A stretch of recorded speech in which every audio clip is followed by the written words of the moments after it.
Okay, on to the next point in my proposal, AI and data privacy. It seems like every year, control over our data and exploitation of our data and our privacy gets worse and worse. And I think it's accelerated in the last few years because of a few things. First of all, the integration of AI makes it easier to collect all this data and correlate it back to individuals. And I think the second thing is over the last decade, the federal government has worked hand in glove with these different corporations, sharing data back and forth, collaborating on how to use data, and so on. And I think this is yet another instance where everybody can agree that this is not what we signed up for. This is not what we want. We'd like to have some control over our privacy and our data. To give some examples of what I'm talking about, the obvious example, which I'll talk about several times in this proposal, is Palantir. And on the one hand, Palantir collects individual data on behalf of corporations and works with corporations, but at the same time contracts with the U.S. government. So in essence, they're all sharing the data together, collecting profiles on individuals and correlating that data to what each individual is doing. And Palantir at the same time works with foreign governments. So all this information is being shared between corporations, our government, and international governments. Obviously, that's an exploitation. That's just not anything that anybody wants. I mean, that's the Palantir case. There's these other companies, Clearview, Amazon, IDEMIA, and they all collect public data on everybody, your movements, integration of facial recognition and what you're doing in public with your private data, where your cell phone is going, and so on. And this is all being organized by these private companies like Clearview, IDEMIA. Latest one is a company called Prepared, who is partially owned by a foreign government. And Prepared, one of the things they're proposing is that they can access your webcam in the case of, or camera on your smartphone in the case of emergencies, whatever that might be. So they want to access your camera, work with governments, local governments, and federal governments, and they're owned by a foreign government. I mean, this just gets worse every year. And I'll also say these are a few examples that I'm bringing up, but I don't think anybody actually has a good handle on how extensive this is. Another example out there is that goes along with this is there are these public cameras being put up, or maybe not put up, but authorized by local governments, these flock cameras that use facial recognition to track people in public. And then the facial recognition is being shared with your local government, but the facial recognition is also being shared with corporations so that the corporations can track where you are in real time, correlate that to your smartphone, correlate that to your face, and essentially you're being tracked in real time.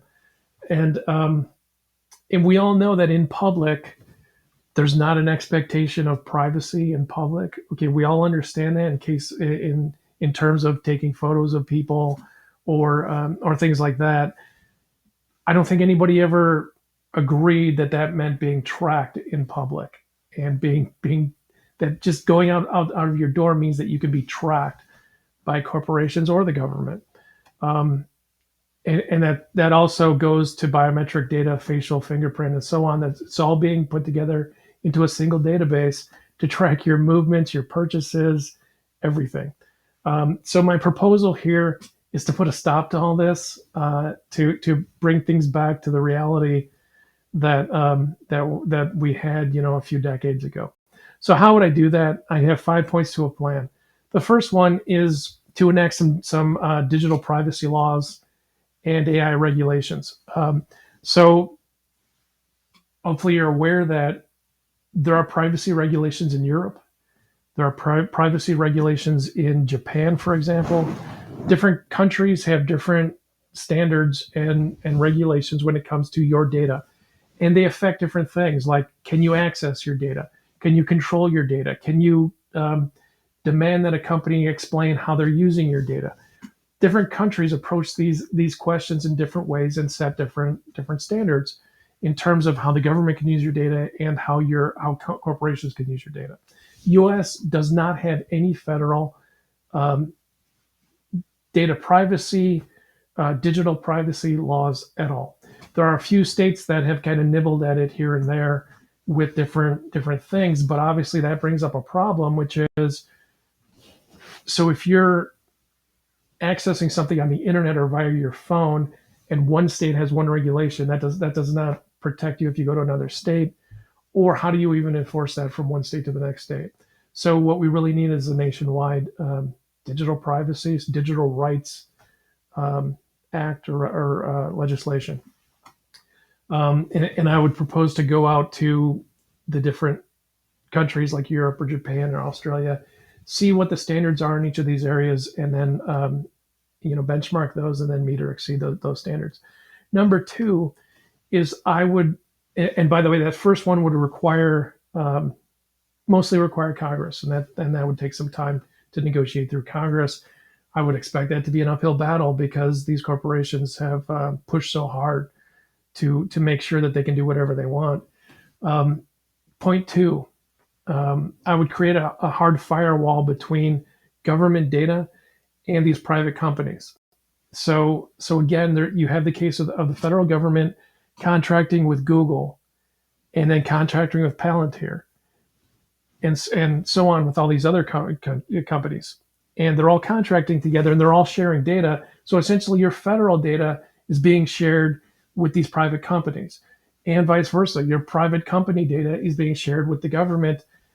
Nobody ever agreed to this, to this level of data sharing, this level of having a single file on you somewhere that has all your data, private, public, government, personal, in shared amongst places and then collected into a single location. I would propose that that any private company either can't contract with the government or the government needs to provide those services itself, but create a hard firewall between these companies and the federal government. And this would all that is one that can be done solely within the executive branch, because that's being contracted with Department of Homeland Security and Department of Defense and all these other IRS. They're the ones contracting. They're solely within the executive, so the executive could put a stop to this immediately. Number three, I would restrict private companies from operating cameras and facial recognition in public, where private companies put up a camera and track where you are and what you're doing. So that should be a federal law. That's just not allowed under the Fourth Amendment. Um, Number four goes back to this Real ID. The new Real ID, which is a federal government ID, that ID that they've been pushing tracks it's your facial recognition with your fingerprint data, various other biometric data, and every time you use that ID somewhere is tracking you. And then again, you have with that in itself is a problem, but there's also the additional problem of then sharing that data with these companies like Google and Palantir and so on, and it just compounds. So I would put an end to the Real ID. Point five is a deeper issue of just around AI policy in general. You have companies that are pushing hard to for AI progress and AI infrastructure inside the U.S. And these companies, the latest thing, we've heard recently is OpenAI wanting the federal government to indemnify its investments or its investors, essentially acting as a lender of last resort for all of OpenAI's investments. That in itself is crazy. But even just putting that aside for a second, these issues of these giant data centers which are being put into communities, driving up utility costs, driving up water costs in various small communities. Nobody's really coordinating how this is all being rolled out. And then you have the additional issue of the employment. So if they're successful in their plans, which is a big if in itself, they would eliminate hundreds of thousands of jobs. How does this all get rolled out? What's the plan here that isn't just naked profit, but what's the overall plan that actually protects the average person or communities? Somebody needs to pull that policy together, and that's a longer term thing that would take several years. But I would propose to start looking into that as well, because right now nobody's coordinating it at all. All right, and to review here, so the data privacy and AI legislation could be proposed to Congress in the first year. These things about restricting private access to government data and vice versa, that can be done solely within the executive branch in the first year.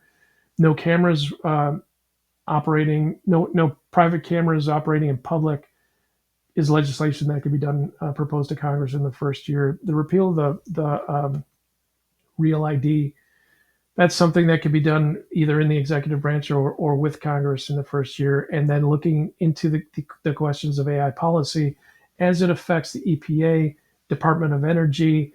A lot of these things can be tackled within the executive branch itself, but the bigger issues of where's this all going would need to be negotiated with Congress over a few years.